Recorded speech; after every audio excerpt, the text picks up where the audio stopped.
doing in-person workshops that were super successful to them. And then when everything shut down, how did they make the adjustment to doing these virtually, online, how it's worked for his team. And I'm really, really excited about this. So Greg and I met a bunch of years ago when I was speaking in his area. And we have very similar aligned interests, and was really fascinated. And last time we had Greg on, we talked about his book, You Can Do More Than Matters. You Can Do More That Matters. And really love his approach to his business and working with his clients. So I'm actually going to read part of his bio because I think it really explains how Greg differentiates himself and his firm. So it's a great example for advisors out there listening to this, or any business person, about how do you sound different than everybody else that does what you do. And I want to make sure I get the words right. So Greg Hammond, he's a CPA and a CFP, is a financial coach, author, speaker on a mission to make a positive impact in people's lives. He's the CEO of Hammond Isles Wealth Advisors, and he heads a team of financial coaches that educate and inspire investors to think differently about money and inspires them to create the kind of life they want. I just so love that. He speaks nationally, and on his book, You Can Do More That Matters. He's got a radio show and podcast, and is looked at as an expert throughout the industry and financial services, and actually nationally, in terms of talking about generosity and wealth management in the media. So Greg, welcome. I'm so excited to have you back on with us. Well, thank you, Ellen. It's great to be back. Yeah, so I'm so curious. When we were catching up a few weeks ago, you were telling me about how very successfully your firm had been doing workshops. And then when everything got shut down, you switched to doing them virtually. So will you start by sharing what kind of workshops you were doing, and then go into, like, how did you adjust these once people couldn't be in person at a workshop? Sure. So there are two primary types of workshops that our firm does. Our kind of flagship workshop, or the way that we introduce individuals to our firm, is through a workshop titled Invested with Purpose. That is actually a full day workshop that goes through discovering their true purpose for money, as well as how to align your investments to support that purpose. And beyond that, then once you become a client, we have ongoing educational workshops, typically an hour every month, that cover different aspects of your financial picture to continue the coaching around investing.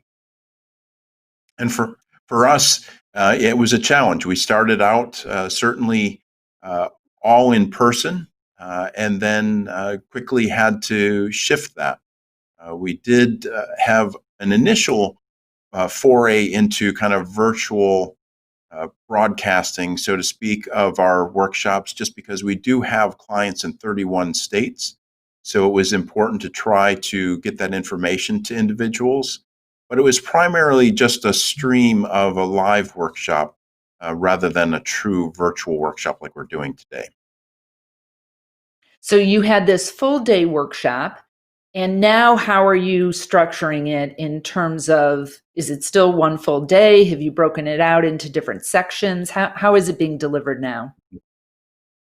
Well, we're still in the test phase of that. And I think that's one of the things that all of us can take away from this, is that you need to get out there and just make an effort and see what works and learn from it.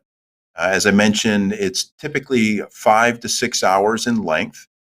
So our first attempt at it is we actually did it over 5 days, an hour every afternoon, Monday through Friday for a single week, to have people come back for that 1 hour segment. Then in June, we divided it up into 2 mornings, 3 hours roughly on a Thursday and Friday morning. And then in July, we actually tried it in the evening, where we broke it up into 3 2-hour segments, Tuesday, Wednesday, Thursday of a week, back-to-back evenings. And what we have found is that definitely the 5 days was too much of a stretch. But yet the two segment or the three segments work well, both in the morning for those that have the ability to attend or shift their work schedule, and certainly for those that need the evening to be able to attend. And did you have drop off after the first session, or did most people come back for the subsequent sessions? Most people come back for the entire workshop. And one of the reasons for that is we are very diligent in the structure that we set up around that workshop, in that we have what we call a pre-invested with purpose conversation with each attendee. So part of that conversation before the workshop, which is held on Zoom, which is the platform that we're using for our workshop. And the purpose of that conversation is, one, to make sure that they're comfortable with Zoom, have the ability to be on Zoom, so we can flush that out with that initial conversation. But also part of that conversation is to prepare them to get the most out of our workshop, to be able to set the stage for what they can expect from our workshop, as well as to stress the importance of being there for the entire workshop. Because unlike uh, educational classes, where it's just a series of different classes, this conversation was specifically designed to build upon itself. So if you miss the first part or miss the end part, you're going to miss really the whole purpose of the workshop. It's brilliant in terms of getting them really seeing the benefits for being there the whole time. When you were doing them in person, did you also have this pre-call with attendees? We did, but it was a scaled back version of that. It still prepared people for what to expect, but did not go quite into depth, certainly because of the need for the technology aspect of it. And you mentioned that your first attempt at this was just filming a live workshop. And then you went and said, no, now we're doing it virtually. So, what kinds of things did you change once you went to really more of a virtual workshop versus just filming you guys doing it live?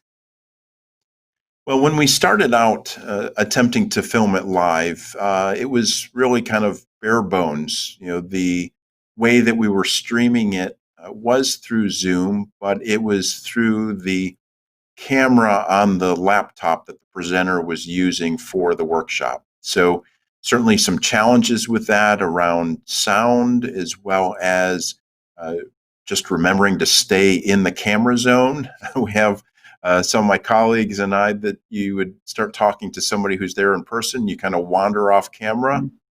So certainly plenty of instances of that. So it wasn't ideal, but we learned from it. And by moving to having a true virtual workshop where everybody is there, it allows us, similar to our conversation today, to be a little bit more diligent as to being in the picture and the way that we structure our ability to transmit that information. And how are you creating interaction and people keeping people engaged? Because this isn't a short 45-minute or an hour session. Mhm. They're there for a while. So what kinds of tools or strategies are you using to keep attendees engaged? So one of the nice things about using Zoom as a platform is that there are a number of added on features that we make sure that we try to utilize to keep people engaged throughout the workshop. So, for example, as I am talking with people, I try to encourage them to raise their hand or uh, give me a thumbs up at different point for what they're doing. But there's also the reactions that you can click on in the bottom of the screen of the Zoom to give a thumbs up or applause in the upper corner of the screen. Also, you can use polls in Zoom. So occasionally throughout the presentations, I will ask a question and put up a poll for people to proactively participate in to get some real live feedback. We also use the chat feature so that those that have questions or just that it's a way of interacting. So, for example, I mentioned that part of our process is helping people discover their true purpose for money. So once they discover that, we want them to declare it. And by doing that, kind of hold them more accountable to it and create a future that they can live into. And so the ways that we can do that are not only entering that in the chat box, which, by the way, as an advisor and the presenter, it gives me the means to capture all of that for the participants because I get a copy of the chat at the end of the meeting. But we also use the breakout room feature, and this is kind of where our team of financial coaches comes into play, is so that we may have a group of 50 to 60 participants in our workshop, which can be difficult to have kind of really in-depth conversations. And so one of the ways that we can stimulate that is to break that group out into 4 or 5 breakout rooms. So we have 10 or less people in a breakout room to have a conversation with other attendees that's moderated by someone on our team. Have you seen that people on your team were uncomfortable or maybe a little resistant to being on camera or doing video? And clearly, you have a lot of experience in this. You're a speaker, you've been an expert that's been quoted a lot. But were there people, some of your financial coaches, that maybe needed a little coaching about how to be comfortable virtually talking with people? Absolutely. I think all of us in transitioning to being on a virtual meeting have to kind of learn the benefits of looking at the camera, not the screen. Also, just the proper positioning. One of the things that our team as a whole, working remotely through the pandemic, is that we established a half-hour team meeting every morning where we bring together all 11 members of our team to have a morning huddle, so to speak. And initially, some people were off camera, some people would be on their phone, which is pointing up at them. So part of our coaching was to our entire team of how do you have lighting so that you don't have bright light behind you so that you're in the dark on camera? Can you have lighting in front of you? And how do you position your camera so you're directly looking at it uh, straight on rather than either up at you or down at you from the top of your monitor? Yeah, great.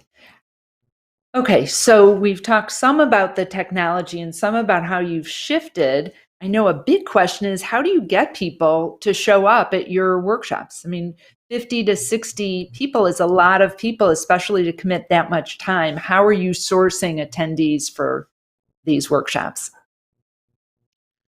Well, as with I think everything we do, everything is in multiple layers with some strategy around it.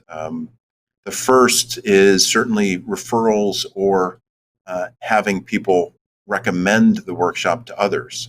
Certainly, one of the things that we encourage everyone, not only during the workshop, but also in a post workshop conversation, is if they felt the information was useful for them, then it would be beneficial for the people that they care about. And why not refer them and have them attend a future event?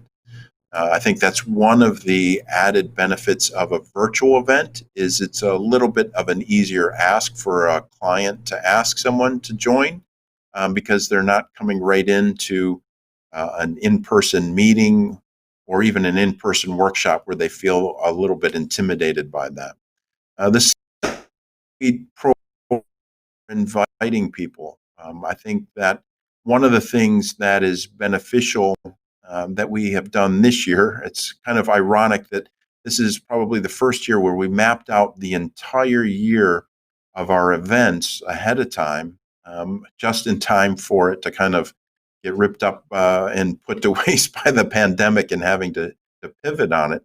But having multiple events lined up creates an opportunity that when you do invite somebody to attend and they say, well, I can't attend, I work during the day, so that Thursday, Friday morning thing's not going to work for me. It's like, well, then perhaps you can attend next month when we're hosting it in the evening. So I think proactively having a calendar of events that you can invite people to, and then certainly talking about it everywhere you go, whether it is although those opportunities are a little bit more limited these days. But for us, through this pandemic, we actually launched our radio show and podcast in June. So right in the middle of everything. So that's part of our communication uh, to our clients as well as prospective clients. Do you charge for the workshops? We do not. We believe that the information is important enough that we want as many people to participate in it without any barriers. And And do you certainly one of find, I go was going to ahead. say one of the benefits of being on a virtual platform is you're not paying for a room rental or meals or other things that make it more economical as well. And do you find that you have people who sign up and then don't show up like a typical webinar, or because you've touched base with them and done some of that Zoom training and had a conversation ahead of time that you have a pretty good show up rate? Well, it's a great question, and that is actually one of the other main purpose of having that pre-event conversation. Because if someone signs up online, for example, but they're not willing to have a 10-minute conversation ahead of our workshop, then it's just not a good fit for what we do. So for us, in order to attend the workshop and to receive the package of information that we send out in advance, you need to have that pre-event workshop. Good. And what about taking, how is the conversion working from someone who's a prospective client to having them become a client of your firms? What's your process around that? What kind of results do you get? And has it changed when you've been doing these virtually versus in person? Mhm. Well, we were fortunate that in January we did switch to Zoom for our virtual meetings that we are hosting with clients out of state that we weren't able to meet with uh, in person. So that gave us a little bit of a head start, but certainly I think that we have not seen any decrease in the ability for new prospective clients to become clients. I think that they actually appreciate the virtual relationship, and we've brought in many clients where we've really never met in person, that it's all been a virtual relationship. Yeah, I think it's interesting now that people are getting more used to communicating via their camera on their laptop, that having an advisor that's right next door for many people is becoming less important than it was even, 6 months ago. And so are you finding that your reach is expanding outside of those 31 states, or maybe that is part of what's been happening over the last few months? Well, it's been very interesting around that because in our last Invested with Purpose workshop in July, we actually had attendees from 8 different states in different time zones. God bless the woman that joined us from the West Coast. That our workshop that started at 8:45 in the morning was up at 5:45 to join us for the workshop each morning. But the benefits that we have seen is that it is both for those afar and that people are able to refer friends and family members that live out of state.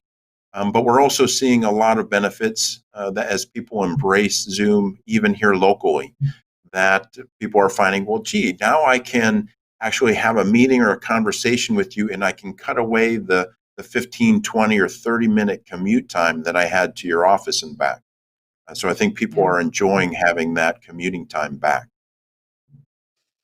Now, I'm curious, are your other advisors, your other financial coaches, when people were working in person, are they all in your area or are they across the country as well, Greg?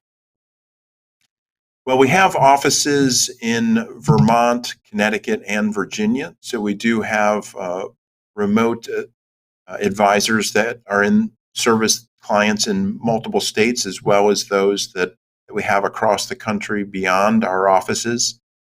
So we do have different uh, advisors working for different places, but at this point, unfortunately, are not able to commute, so are doing most of everything virtually. Yeah, like all of us. Right. Hmm. So it struck me when we had our catch up conversation a few weeks ago that I was really clear on your big word. And I don't honestly remember if you called it your big word, but purpose Hmm. was so clear that that is what you're about with your clients and the work that you do. So I'm so curious how you came to that realization that that's what you guys are about and decided to make that really what you're putting out there to clients and prospective clients. Well, for us, one of the things over the last few years as we've continued to improve is just through our own coaching. Both my business partner and I have been longtime believers on the importance of having a coach, not only for us around our business, but us personally, to be able to coach us to be better at what we do and what our business can accomplish. And through those conversations and talking about where we really wanted to take the firm over the next 10 years, we realized that for us personally, we wanted to have a greater impact. And we can do that both with our individual lives, through the lives of our team, and through the lives of our clients. And it all relates to purpose. And that my personal purpose is to make a positive impact in the lives of the people in my life through living a life of generosity, empowerment, and love. And it's through that focus that then I can have a greater impact. And it's what gets me out of bed every morning. And when we take a look at working with our clients, we see ourselves almost as a financial GPS, in that before we can make any recommendations or come out with any strategy, the first thing that we have to come up with is our destination. Just like when we get in the car of where we want to go somewhere, we have to pick that destination. And for us, that destination is our purpose. And that, what is the purpose behind our money? What is the purpose behind our life, on what we want to accomplish? Because once we have a central focus on the purpose ahead of us, then it's a matter of how do we create the path to get to it, around the obstacles and things that we know will come up in life. But I think this year is an example of the fact that when you're clear on your purpose, the rest of life is just circumstances. Because no matter what the circumstances are right now, if my purpose is my family, for example, I can set up family Zoom meetings. I can reach out and have phone conversations with family members that are self quarantined on their own. I can make efforts that don't necessarily involve money. Certainly, all things and accomplishments that you want to have around that purpose, many do involve money, but many don't. And so we find that to be a powerful driver, not only in the lives of our clients, but just in the growth of our firm, on helping to communicate on how we make a difference in our clients' lives. That's beautiful. I love that. And I think many advisors are focused on the technical part of what they do and how that differentiates them. The truth is that that is not a differentiator. And it's not, as much as many advisors think their investment process or their planning process differentiates them, for most people, it's really not the case. And more, that's going to be commoditized with AI and bigger players coming into the financial services. So when I hear someone like you being so clear about where you're adding value, why it's important to you, I imagine that for the people that are meant to work with you, that totally resonates. And and everyone isn't meant to work with every advisor. So some people may go, I just want the biggest return. And then you're like, okay, great. We're not necessarily for each other, I'm imagining you would say. Am I right, Greg? Correct. You're Yeah. absolutely correct. Yeah, and it's beautiful. And And I'm also a big believer in having a coach and getting clear. I had one my entire career. I'm still working with the same coach actually all these years. one of the things that I talk about in my book, You Can Do More That Matters, is that when we look at wealth, I believe that there are three dimensions to wealth. And as you mentioned, many advisors focus on the plan or the investments, which all fall into the financial dimension of wealth. But the other two dimensions are the personal relationships we have, our health and fitness, our faith traditions, as well as our social dimension. What is the impact that we want to have in our community and the people around us? And so it's when we combine all three dimensions of wealth that we really make a powerful impact, not only for our clients, but out in the world and making it a better place. It's beautiful. Thank you. Great. So, Greg, if people want to find out more about you and the work that you do, whether it's someone referring someone to you that they know would be a good fit, maybe an advisor looking for a new situation, or someone looking to bring in a speaker, where would be the best place for them to find you? The best place for all of those is our website, which is hiwealth.com. We are looking to grow our team as we continue to expand. We'd love to have more like minded financial coaches join us to really support our clients' purposes and making a difference in the world. And certainly, if there's any way I can help, whether it's speaking at a client event or supporting anyone that has somebody locally that they just can't service, would be happy to have a conversation around that.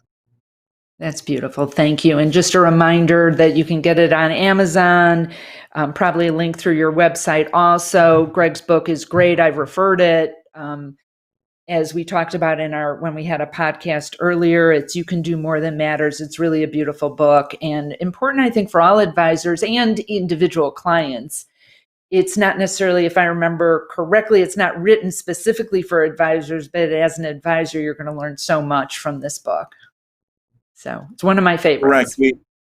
We wrote it specifically as a tool, both as a learning experience for the end reader, but is also as a conversation starter for both advisors as well as nonprofit organizations to start the conversation around charitable and philanthropic planning to make a greater impact and do more that matters. That's great, Greg. I'm so grateful for what you do in the world. I'm thrilled there's a podcast out there so more and more people get to hear about it. And thank you so much for sharing all this information with us today. Well, it's my pleasure, Ellen. It's always good to see you and talk to you. And I wish you lots of luck with everything you're doing. Thank you. Thank you. And for all of you watching this live or whether you're watching the replay, we're so grateful to have you here. Again, my name is Ellen Rogan. You can find out more about me at ellenrogan.com. And if you go to ellenrogan.com/horse's mouth, there's some great resources there for you for special report about what clients crave and some other things that I know you're going to be interested in. And also wanted to let you know that coming up this fall, we have a special course that we're working on and I'm so excited about called The Extraordinary Advisor.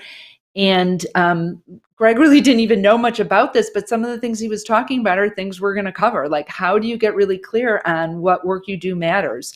How do you start to look at what your big word is or your business manifesto? What's your superpower? How do you really be there for clients in a different way? So you'll be hearing more about that. If you know it's something you want to learn more about, want to just send me an email now, you can send it to ellen@ellenrogan.com and we can chat about it. But otherwise, just wait because we've got lots of great stuff coming up for you. And again, thank you for being here. And as always, my question to you is how big of a positive impact are you willing to make? Remember to be great and create great